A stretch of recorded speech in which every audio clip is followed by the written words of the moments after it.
listening to the power of inspiration and awakening radio with Julia Griffin.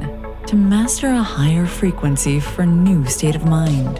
Once you walked in a forest of splendor in which everything you did and everything you thought was aligned. It is possible at this time to begin to return to the old knowledge. Intuitive healer and manifester Julia Griffin is here to talk about this unique time in history when all sentient beings, animals, plants, trees, and the earth are intent on creating this change. The wolves awakened her to the most incredible light, which opened gifts and brought knowledge that she longs to share. You are creators, and you were born to be creators of beauty, possibility, and joy. Join Julia on a journey into a beautiful and magical world where amazing possibilities exist. Let us help open the door. The power of inspiration and awakening with Julia Griffin starts right now.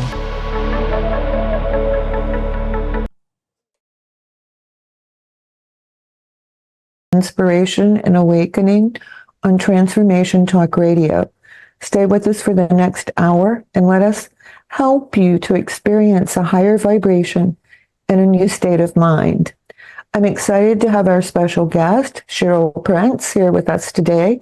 She's an intuitive, a channeler, a healer, and an actress. And she has these 5D presentations that help us to rewrite our script and become more of who we really are. And she also has a lot to say about nature. I was introduced to Cheryl by watching the Trees of Ireland Summit, and she spoke so beautifully about nature, magic, and past lives that I wanted her to come here and tell us more about it. So let's start with, thank you for being here, Cheryl, by the way, about the importance of our soul stories. What a beautiful place to start. Thank you. It's lovely to be here. So I think, I know the reason that our soul stories are so important is because we've been cut off from that origin point. It's taken lifetimes and lifetimes to get back to that memory of home and where we've really come from. And it's important for everybody. I've worked with so many people that loss of not knowing what their soul's lineage is, what they're capable of, what they've come here to do. And I feel that that's all a problem with the amnesia of coming into this life and not knowing that you've lived before. And whilst we have, I'm sure many of us have a knowledge, we've been here before, that's not been validated out there and explored. So I adore looking into soul stories for myself, other people. That's how I base my writing for my theatre, because I think it's so important that we remember who we truly are on a soul level and what we're here to do at this time. And that is also what the wolves said. For people who are not familiar with me, I spent 10 years living with wolves, and they have a whole history of the universe. And they said that when we first came here, we were so balanced and so connected that we could think, I want an apple, and it would appear. That's how nature responded to us. And then they say that we went through something called the Great Forgetting, which isolated us from our powers and that harmony and that melody. And they won't tell me exactly what it is. They just say that we have to get over it and remember that we came here to create.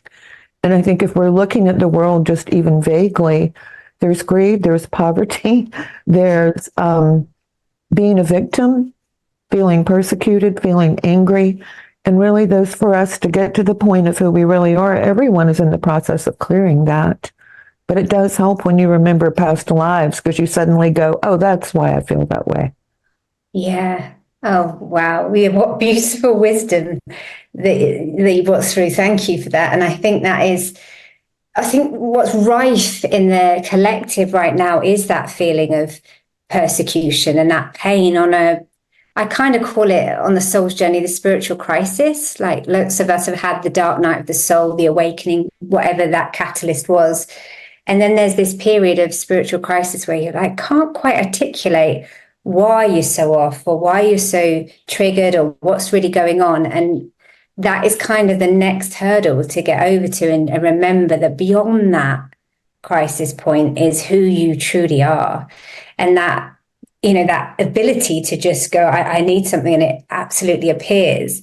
We are high level magical manifestors. Mm-hmm. And I feel what's important for us to know is that our memories were wiped. They were absolutely wiped. Definitely.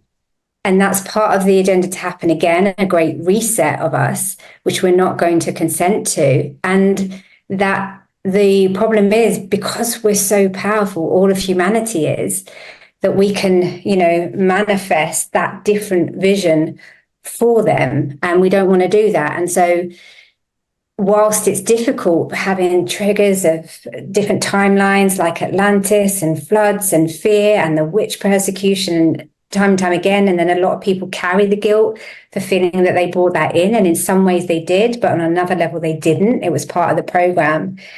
That getting back to our magical key codes at the start, and also making sure that we remember everything, transmute it, and move on to the next level is so important for us right now, because the wolves are right. That's what we're capable of.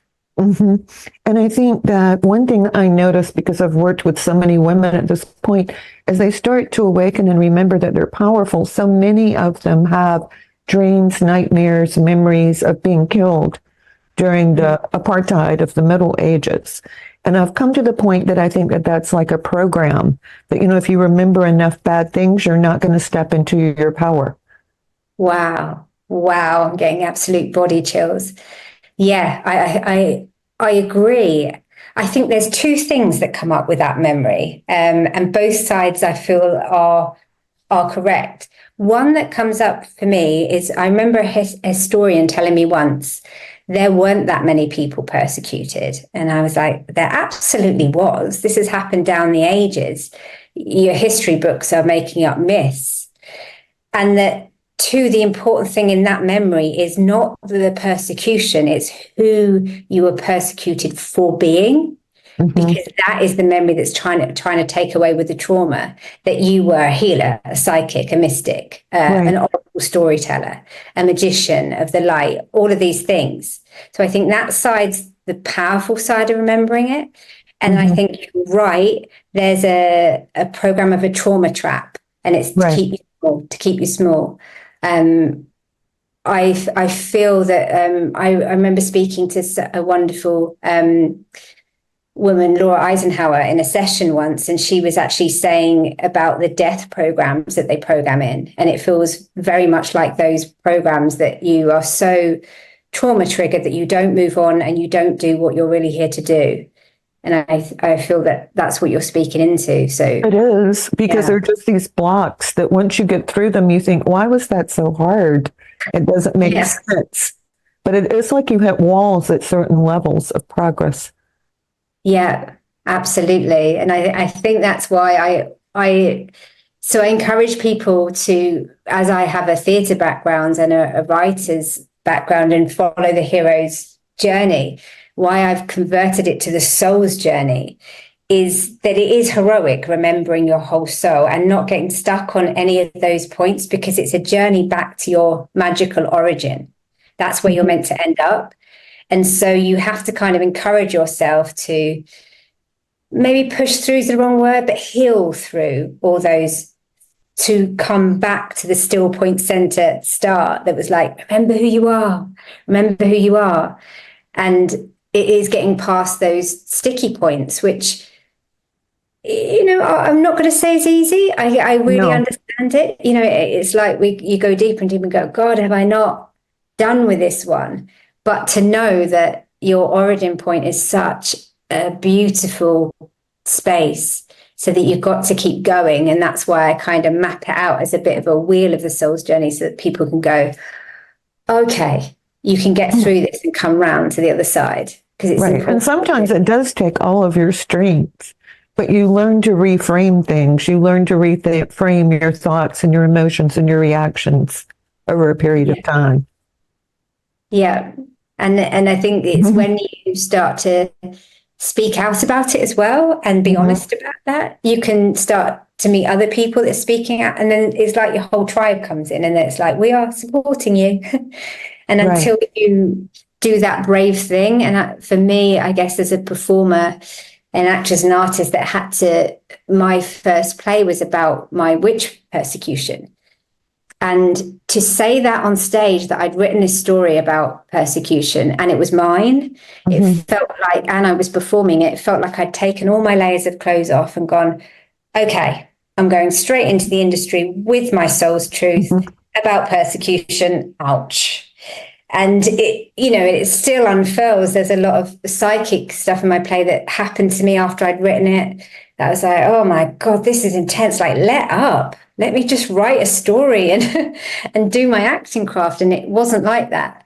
So I'm not, it's been one of the most difficult initiations I've had. But through doing it, you know, I kept meeting people and going, oh my God, this is their story. This is their story. And I think that it's so lovely to have this spiritual voice animated at this time. And I think that that's something about awakening, or you're telling your story and speaking from your heart, is that the minute you do that, you go from being lonely to being surrounded by people who care about you and get you. It's like that's just like one of the immediate changes. Yeah. You're recognized all of a sudden. Yeah, for who you truly are, which is so beautiful, because as a little indigo child, I feel, or a rainbow child that I was, and, you know, we have different names for who we are, but the essence is that, you know, sparkling, magical essence. And you can feel so lonely most of your life that you get to that point and it's like, oh, I've spoken about who I am. And then all these people come in and go, and I really resonate with that. And it's such a beautiful thing for a star child. So that's like the loneliness gets replaced by people who get who you are and love you. And to me, that's one of the first big steps. That's how you know you've gotten over the threshold. Yeah, that's the crossing of the threshold. Yeah. It's so true. It's so true. If you felt lonely because you're different or because you have gifts, which is probably both, it will go away if you keep going and expressing your gifts. Yeah, and I want to say about the legacy that comes before us as well on our ancestry and soul's lineage. So my great grandfather was a very famous medium in London, and he got sort of caught out under so for people that don't know, the Witchcraft Act in the UK turned into the Fraudulent Medium Act. It was replaced, and so a lot of mediums got hammered under the Witchcraft Act for being them and persecuted. And then mediums did. So everyone got suspicious about mediumship when mediums were bringing the truth through. That's what they do at their craft. They say, you know, eternal life. They speak to spirits. We can often predict what's going to happen. And forces are working with this to try and revert it. It's very powerful. And we're all mediums. Let me say that as well. We're all these mystical keepers of the knowledge.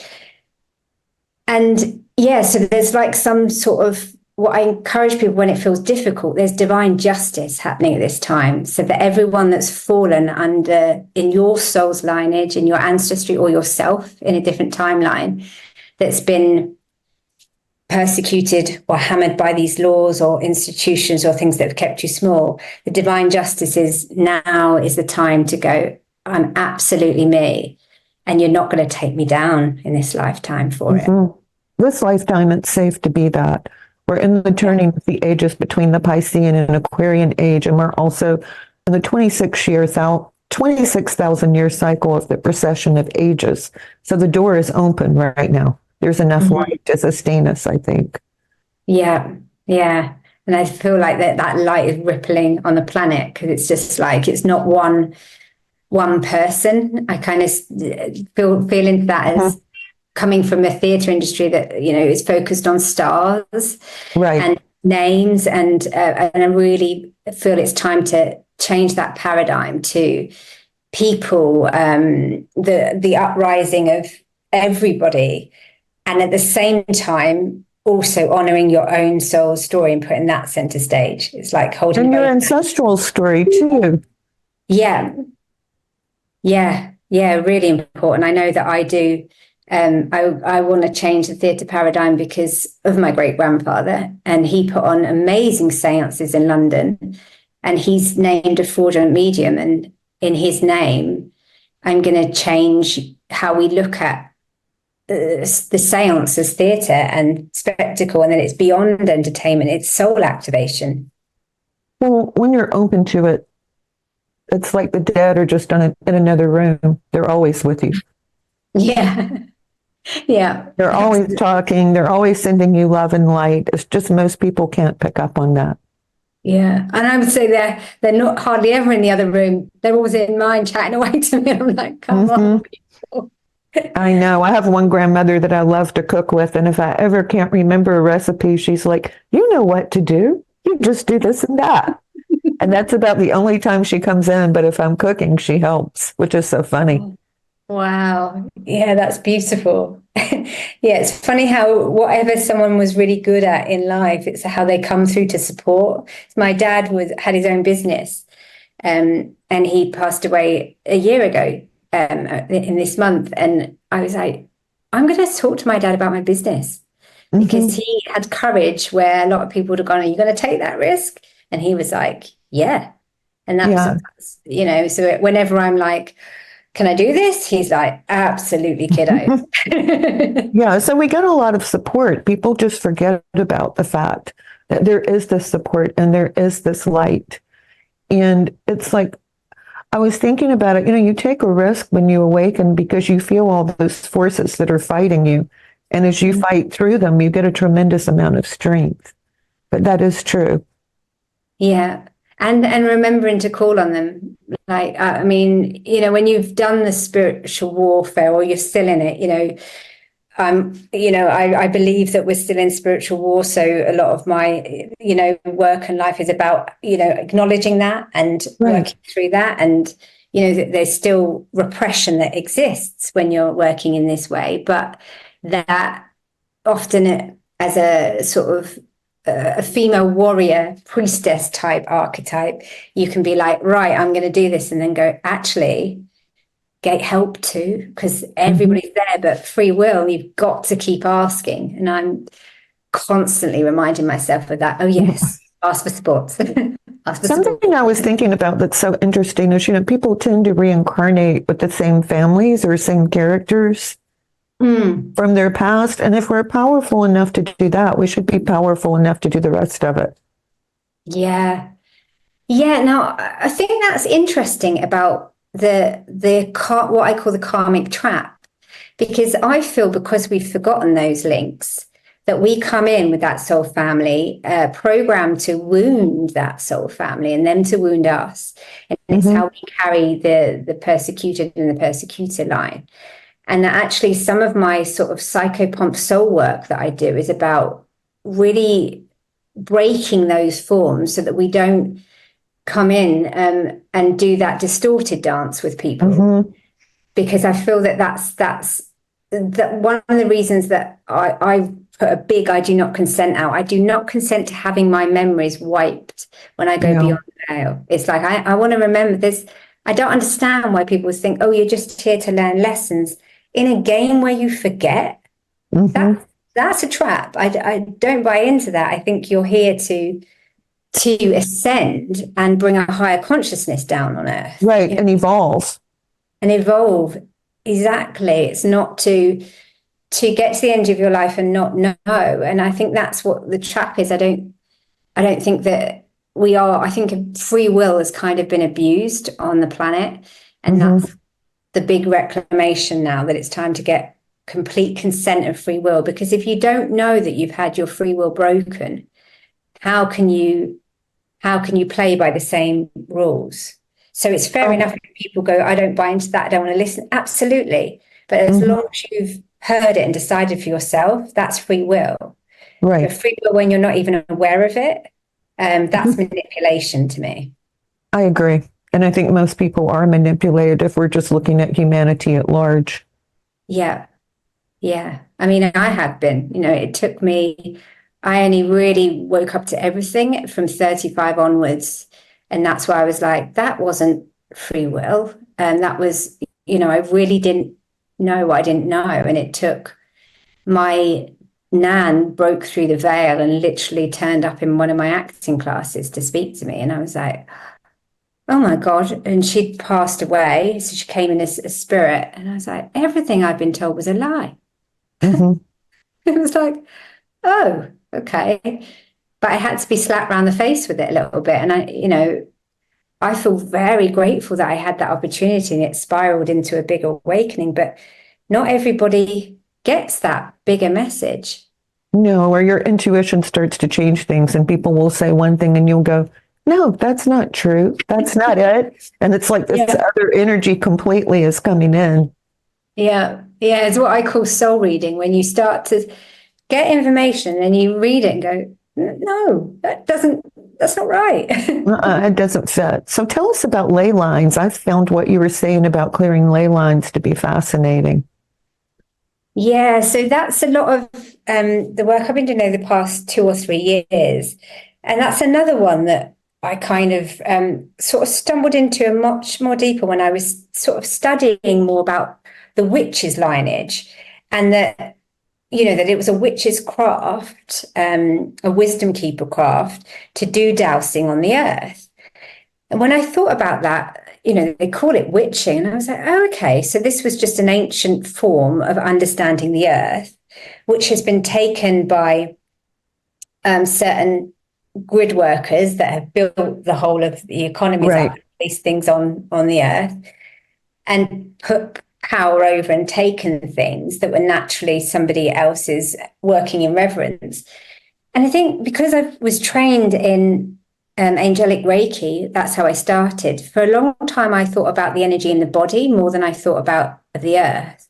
And then I started to shift my practice to realize, this energy is corrupted in our earth. And I started to think about where I wanted to take my work and what lands I wanted to reclaim as someone that was writing a witch story, and to take it in sacred lands and activate.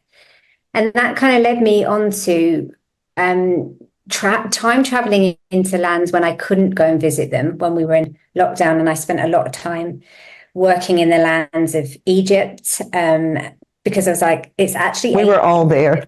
Yeah, I think we were all there together going, Yeah. we got to get this stuff. And realizing how much trauma there was there, how many, very harmful magic lied seeded out of there, because so many of us congregated there on our ancient timeline. And it was so powerful.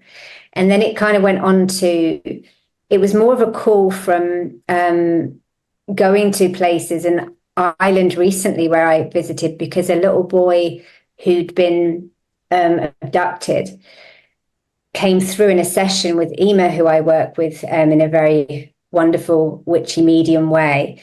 And he called me there and said, come to the land. And I went to that land by the Hellfire's Cave, if anyone knows that in Ireland, very important place to go. There's one outside London as well for people that are mystical lineages, to understand what's been taken from us. And just going, my gosh, there is people coming up here to walk their dogs on this land, and the land is horrific. The land was so traumatized. And I was just like working on it, going, oh my gosh. And I remember Ema messaging me from one of the sacred sites that she was going to visit. And I got this message. I was at home and I was like, oh my God, let me send you symbols. That land is really traumatized. And she was laying on it and I was sending symbols through, and it was just, healing and working with that. And then the opposite of what I've been doing as well is kind of soul reading those lands. And it frustrates me that you have to get taken in some places with a tour guide. And you're like, you follow the tour guide around going, this isn't true. What? Yeah, this never happened to you. No, it's like a propaganda campaign. And bless them, they don't even know that they're doing it. They're taking sort of history as facts. And even when I went to the British Museum and there was a Stonehenge exhibition, and I looked at it all and I went, and they always say, we don't know. And I thought, we do. Just ask the right person. We wouldn't know. And this history goes back to here. And so what I've been doing is sort of going into the lands and just listening to them speak about the stories. And what that's moving into now is a form of, I'm going back to Ireland to do pilgrimage theatre, where we walk the lands together and start speaking our story on the lands, and the spirits speak through us. And we start bringing that in a kind of divine constellation therapy way, but more that it's like a reverence working in the body of the land, healing everything, but speaking it back into existence for the earth keepers to speak. So that's where, the beautiful sort of theatrical element of the land's coming through. And I think it comes from the origin of the bards that used to do this on the land. They used to walk and speak their poetry and bring this divine knowledge through. And it was through my own awakening of being a bard and not really knowing what that was, but knowing that, that I could always sort of spout the sacred word from when I was little. But back then, all the letters were magical. Yeah, the language was so different. I mean, if you said a letter or you said a word, it actually called in energy. And changed things. Yeah. And it still does now, but we've got to be careful. It still does now. Yeah. But there's no better place to be than a piece of land that's been loved and cared for. Oh, yeah, absolutely. And I found that when I went to Findhorn in Scotland. That was kind of part of my awakening journey. When I left my job that night, back when I was in casting, I took a train up to Findhorn. And because they'd loved the land so much, I was just speaking to fairies on the land, going, oh my God, this is such magical land. And it's because they were living completely in union with it. Right. I know. It changes everything. So for people who are listening, if you're near a piece of disturbed land or it doesn't feel right, you might speak to the energy beneath the earth and talk to it and ask it to flow in a more harmonious way. Yeah. But this is a gift that is very old that you're talking about, which is speaking magical words to the earth with the currents of the earth to get it to change. Yeah, it is. But it feels like there's no better time to resurrect that. No, it's the good time to resurrect it. Yeah. So it's time for us to go to break. I'm Julia Griffin at OneTrueSelf.com. I've been talking with Cheryl Prince about soul stories, ley lines, and 5D heart experiences. So we'll be right back with more of this interesting conversation. Stay tuned.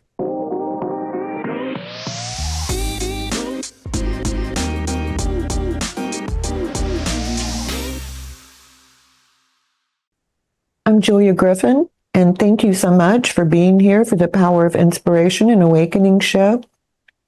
I'm here with Cheryl Prince, and we're talking about many fascinating things, ley lines, past lives, our magical powers and reawakening them, and how to clear ley lines. So it's an exciting show.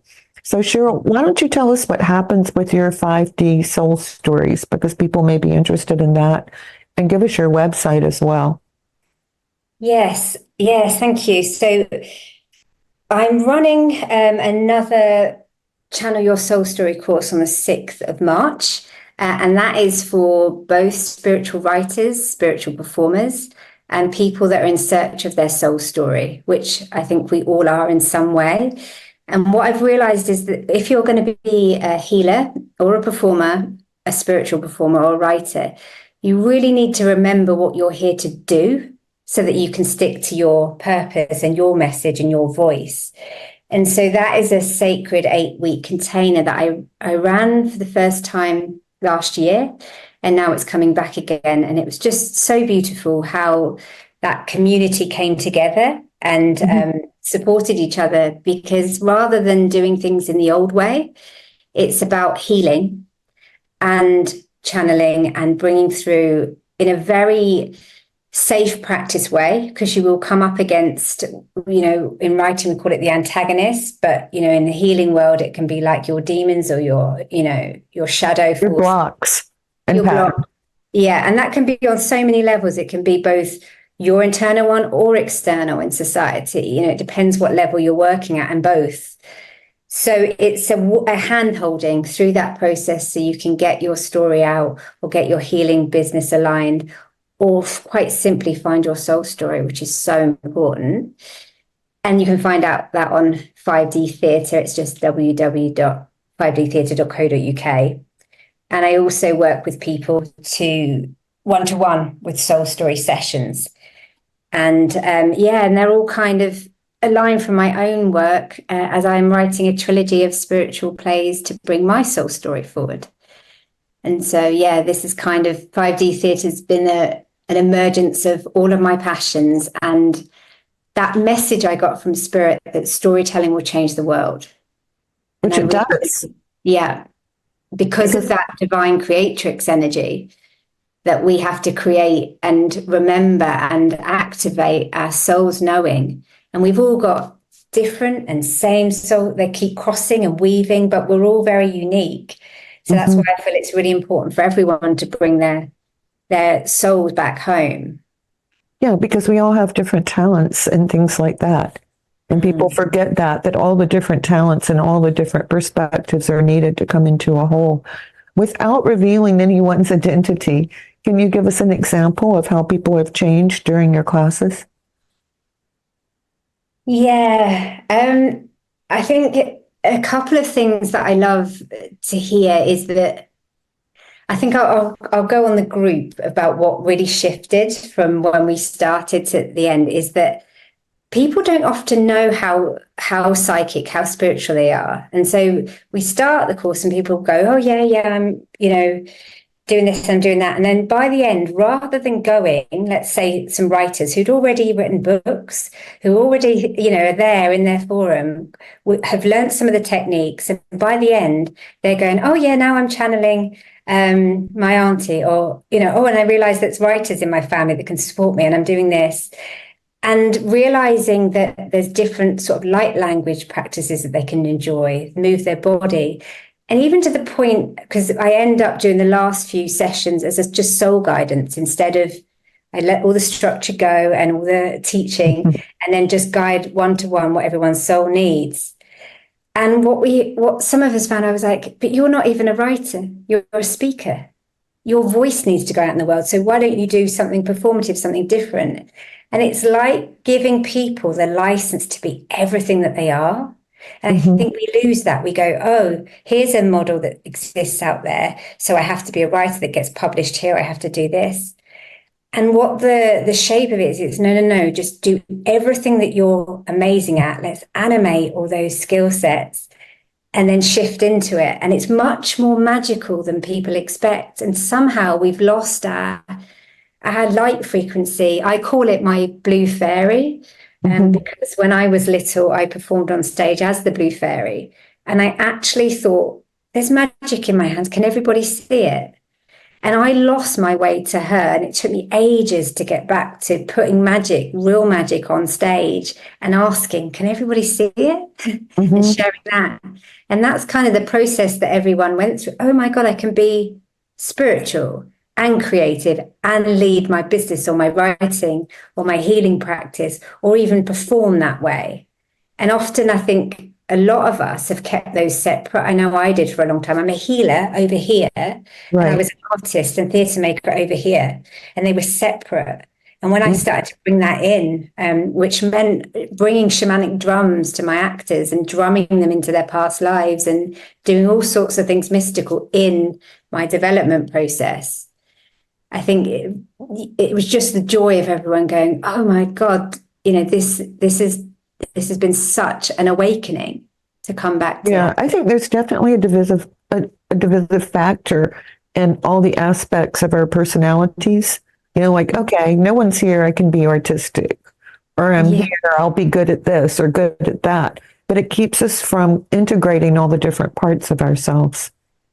Yeah. And our superpowers, because for me, my example is I'm labeled as dyslexic, but what I really find that is, so many spiritual and creative folk are. So I see it as a superpower because we can channel really well, because we're not so logical, stuck in a box minded. And so it's throwing away of that paradigm of like, this is how you do something, to go, this is how I do something, and mastering your. I can't do anything like other people. I have to find my own way with it, which has become a good skill over time.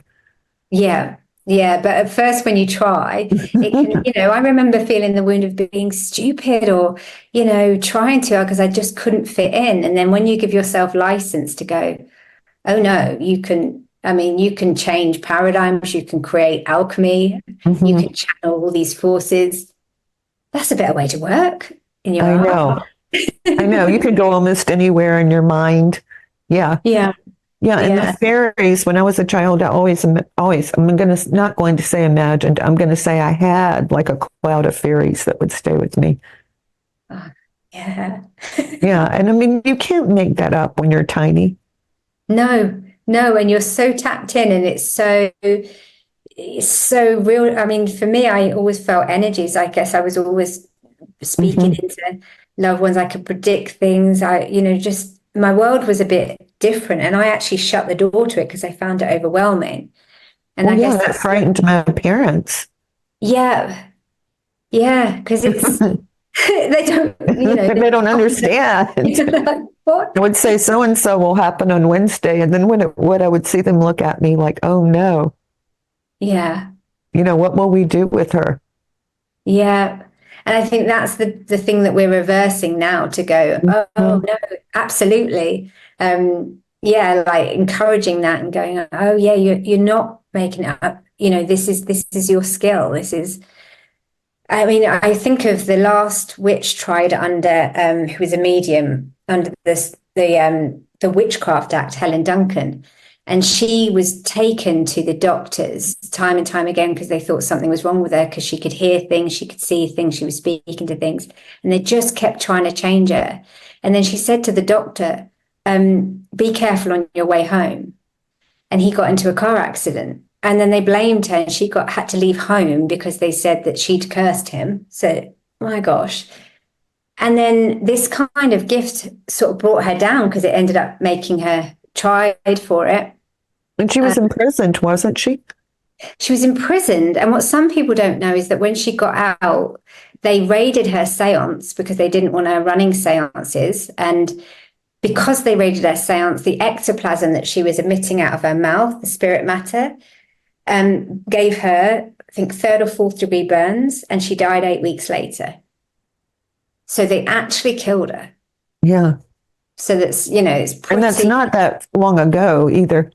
No, you're talking the 50s, Mm-hmm. 1952, I think it was, which is, this is our heritage. So I think that, it's so important that people are reframing when their kids are coming to them with these special gifts, that they are nurtured and brought out because these are special gifts. We have, so much talent and ability. And I mean, I feel that's why the arts has always been dropped down because it'll inspire you to be like this. Different. Yeah, to be different. And to be It proud of it. definitely does. And then I brought this up earlier, but can you tell people a little bit of the role that you feel that nature plays in all of this awakening? Because I know the trees of Ireland, it was about all the trees having been cut down so Queen Elizabeth could take over Ireland. Yeah. Oh. So, I just got I know, me too. Maybe we shouldn't talk about it too much. I'll change it. They don't want us to talk about it. I'll say this is that I had walked my dog outside on Tuesday night and it felt strange to me. And then he asked to go back out 30 minutes later, which is unusual for him. And when I stepped out of the front door, I could see an owl across the street and it said, hoo hoo, hoo hoo.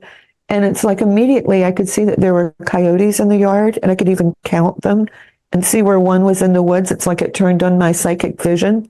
So I just walked him around a little bit and did a figure 8. But when I got back to the door, the owl said, hoo hoo, hoo hoo. Like, I'm glad you're going in. You shouldn't be out there with the coyotes.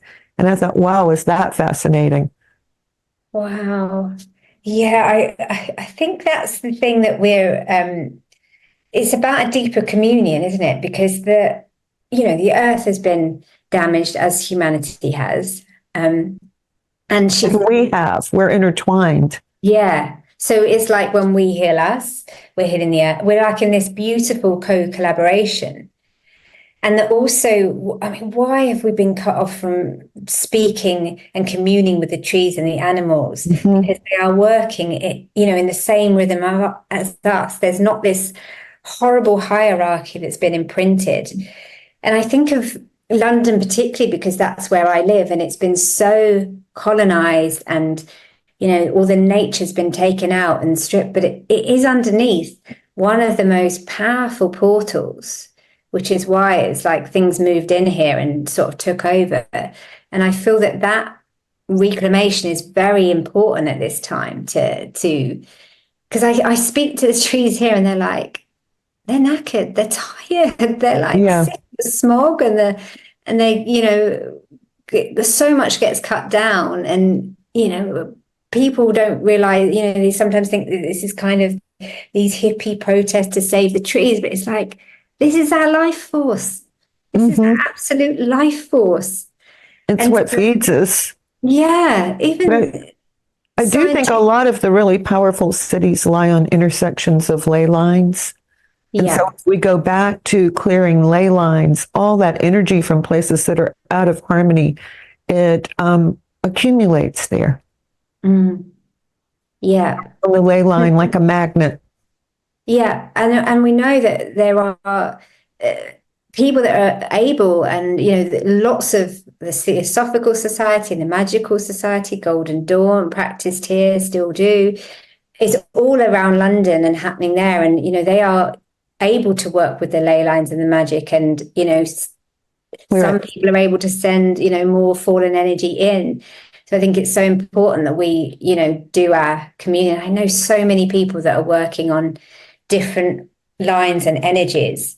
And I'm hoping that it actually happens more and more in places like London and built up cities to restore this. Oh, no, I was going to come back to the importance of stories. The wolves, when I was with them, they told me a whole series of stories about their life here with humans. And I asked them how they knew them, and they told me that the alpha wolf tells them to the pack, and they do it over and over and over. So they memorize all those good stories about harmony and using our creative abilities and bringing forth that power to manifest. So even animals are telling good stories to make things change. Wow, I love that. That just brings me up. I spoke to someone in a session today about folk tales and said about bringing the folk tales back. And the folk tales are exactly that, where the community tells each other a story. And what I know about the bards is that they had to memorize these poems, these words, to pass them down, to pass them down. I know the cunning folk of London did it as well. It's like they passed down spells and protection and, magical rituals from person to person.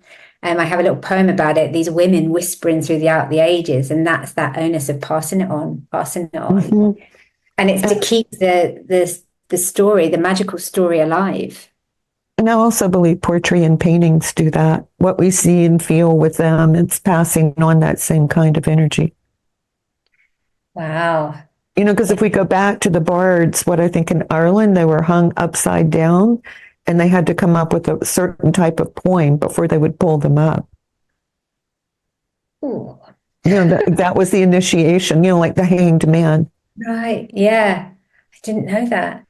Yeah. So they were in the abyss, and in the abyss, if they could create a certain form of poetry that way, then they would be lifted up and become a great bard. That was their initiation. Wow, that's interesting, because I did when I was training in acting, I did Sufi, the dervish spinning. Right.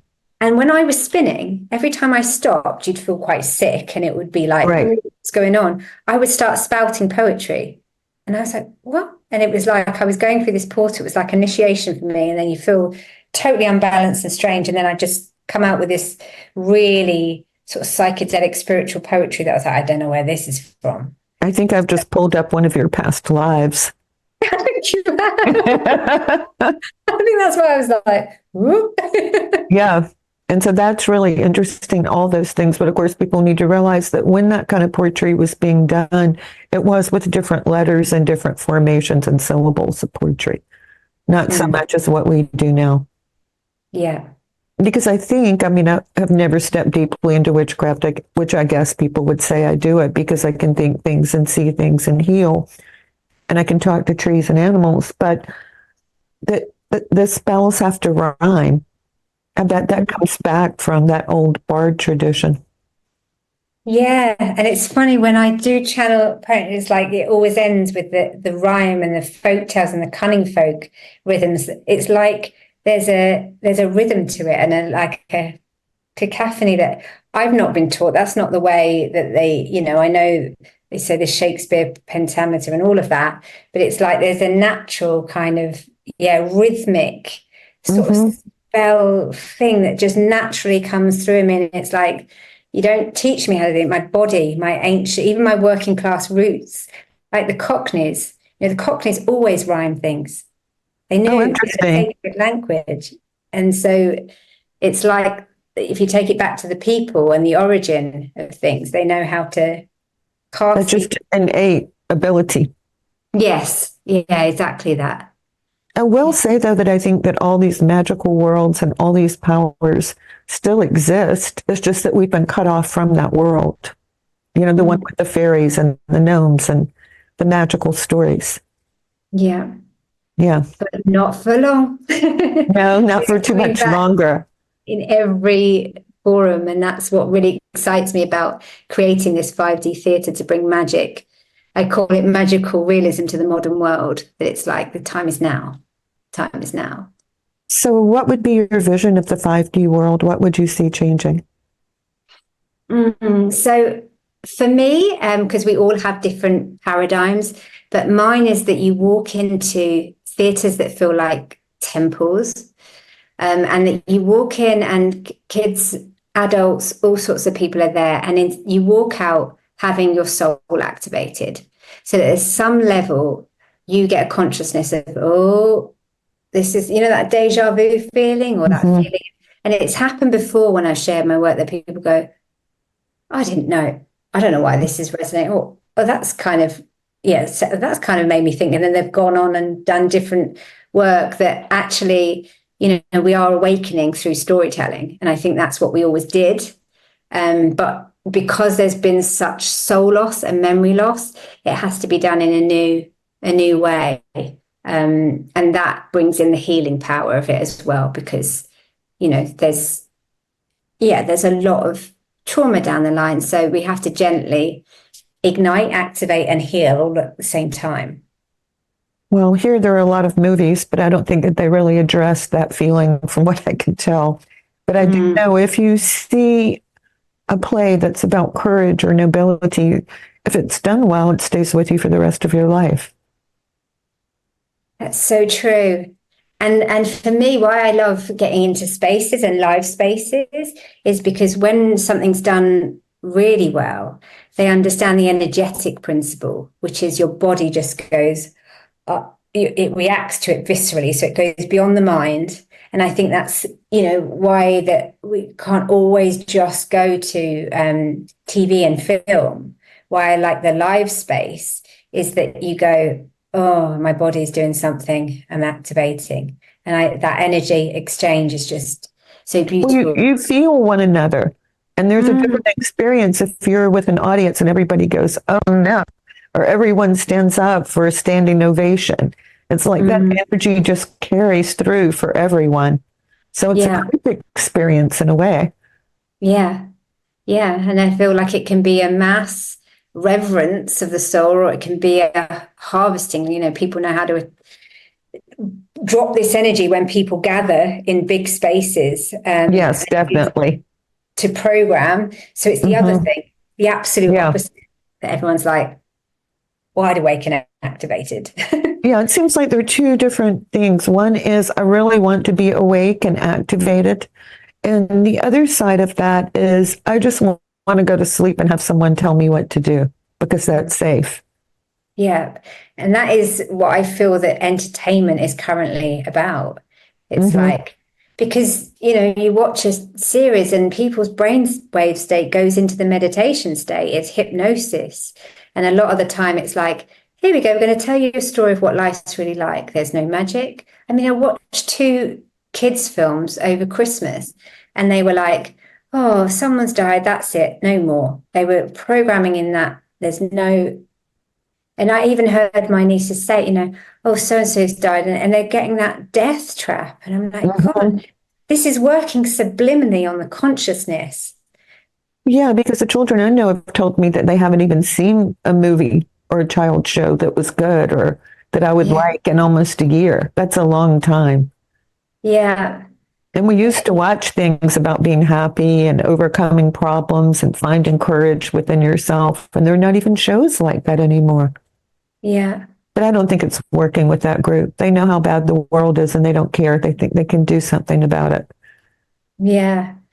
And I think, and I think that's why it needs to change. I feel like Hollywood's crumbling, the old systems are going out, and actually we've got a great opportunity to go, when things aren't working, it's that time to step in and go, here's a new idea. And that's why I feel like Spirit was like, okay, go and create a whole new theatre. And I was like, what now? Yeah, you always say that when you get an idea. What did I hear? That can't be right. And then it repeats and repeats and repeats. Yeah, it won't go away until it's like, go on. So for those of you who are listening, we're coming to the end. I'm with Cheryl Prince. We've had a wonderful conversation, which is basically about please become more than who you are right now.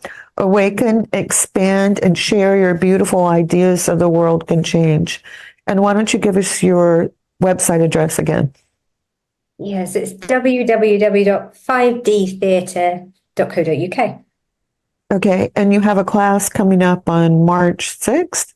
March the 6th, yes. Yeah. Online for 8 weeks, but it will be recorded for people that can't make it live as well. Thank you so much. It was a joy to have you here. So everyone, thank you so much for being with me for the Power of Inspiration and Awakening show. You can find me at onetrueself.com, onetrueself.com. Sign up for my newsletter, and we periodically have classes, so feel free to ask about that. Thank you for being with us today. Thank you for listening to the Power of Inspiration and Awakening Radio with Julia Griffin to master a higher frequency for a new state of mind. Join us next time as Julia takes us deeper into the memory of the moments of light where transcendence and enlightenment emerge. The memory of the jewel of consciousness is always lived within you to tap into waves of energy and create huge changes by imagining the beauty of the vision and desires that are hidden in the heart. Learn to find your way back to nature, beauty, and your own heart, which holds the secrets of your existence and future.